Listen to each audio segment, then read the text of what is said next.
I showed up to my daughter's graduation as a proud single mom, but my seat had a sign that read, "Trailer Trash, Welfare Mom." The dean's wife laughed until my daughter said, "Mom, we're leaving." The next morning, the university received a call that changed everything. 15 years. That's how long I raised Sarah alone after her dad left us with nothing but bills. 15 years of cleaning offices at night, clipping coupons, and wearing the same winter coat so she could have a new backpack each year. 15 years of helping with science projects at our small kitchen table, driving her to soccer practice in my beat-up Honda, and never missing a parent-teacher meeting. But we did it. Sarah graduated top of her class with a full scholarship, and now she was getting her diploma from Westfield University, one of the best schools in the state. The ceremony was in the grand auditorium. Everything looked expensive. Marble floors, gold curtains, fancy programs with thick paper. I sat in my Target dress, the nicest thing I owned, but I didn't care. My daughter was graduating. That's all that mattered. I found my seat in the family section. Little cards marked each spot with names printed in fancy letters. Mine said, Linda Chen, mother of Sarah Chen, but someone had added below it in black marker, "Trailer Trash Welfare Mom." My heart sank. I stared at it, hoping I'd read it wrong, but no, it was right there. I looked up and saw them, Dean Morrison's wife and her friends, whispering and giggling while looking straight at me. Their designer purses probably cost more than 3 months of my rent. "Well, what did we expect?" Mrs. Morrison said loudly. "She works as a janitor, probably lives in some dump." Her friend laughed. "I heard she's on food stamps, and she thinks she belongs here with real parents." The other women joined in, their laughter getting louder. People around us started staring and whispering. My face felt hot. 15 years of working 2 jobs, 15 years of being everything for Sarah, and they turned it into a joke. I stood up to leave quietly. I wouldn't ruin Sarah's big day. I'd just go. Then a hand grabbed mine. "Mom." Sarah's voice was quiet but firm. Her eyes met mine, and I saw something hard there, something angry. "Sarah, it's okay. This is your graduation.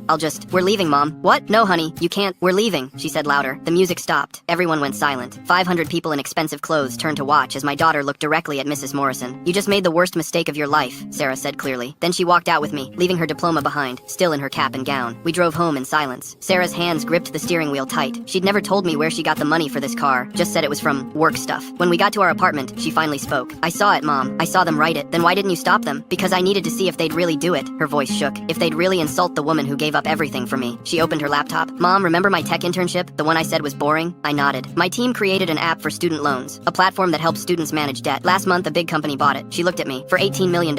I couldn't breathe. "What?" "And for the past 6 months, I've been quietly donating to Westfield. New computers, new library books, scholarships." Her fingers moved across the keyboard. "As of yesterday, I'm their largest private donor. $22 million pledged." "Sarah, this morning at 8, I canceled it. All of it. Every single dollar." My hand covered my mouth. "The university is already struggling. They were counting on my money for next year's budget. Without it, they'll have to cut programs, lay off staff, maybe even lose accreditation." Her phone started ringing. She ignored it. Finally, she answered. "Dean Morrison." I could hear him begging through the speaker, apologizing, offering anything. Sarah's voice went cold. "Your wife called my mother trailer trash. You stood there and let them mock the woman who worked night shifts so I could study. You chose cruelty. Now you lose everything. Please, the university. Should have thought about that before you let them humiliate a janitor who's worth more than all of you." She hung up and looked at me. They wanted to know where I came from. Now they'll never forget. Full story on the channel linked below.